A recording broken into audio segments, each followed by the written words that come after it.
The Wings of an Angel is the 15th episode of the 4th season of the Doris Day Show. This is directed by Richard Kinon, and there will be spoilers from now as I talk a little bit about what happens in the episode, but I won't be going into a tremendous amount of detail, largely because there's not a lot of variety in what happens, and honestly, it's not the most interesting narrative, but we have a very interesting character. So Doris is tasked with going to prison to talk to Frankie Fury, who is a former gangster who is basically on his deathbed. He's getting past his time, and the intention is to interview him and get some of the trade secrets, I guess. I don't know if that's the right way to put it, but to get some juicy stories.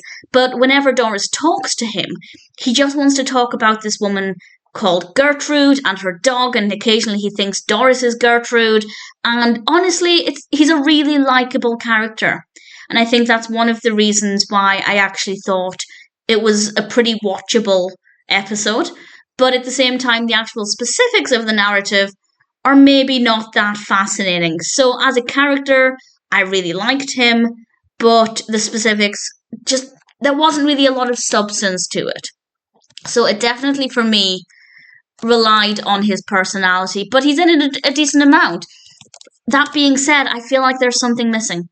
I feel like there's part of the narrative that could have gone a little bit more in depth with, I don't know, just something interesting. I was waiting for something fascinating to happen, and it kind of never did.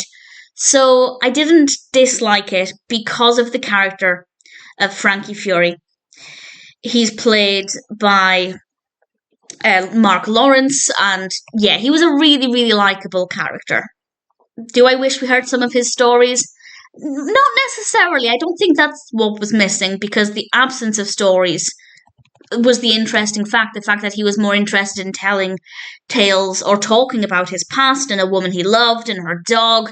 They're kind of really sweet, and they make him seem more human. Obviously, he's a gangster. He's clearly had not the most honourable past. But then we have this side to him that's a little bit different, and I quite liked it. So definitely an interesting character, not necessarily an interesting story. I'd say it's okay. It's not my favourite episode of the Doris Day Show, but I didn't mind it. The Wings of an Angel is not the best, but it's not too bad.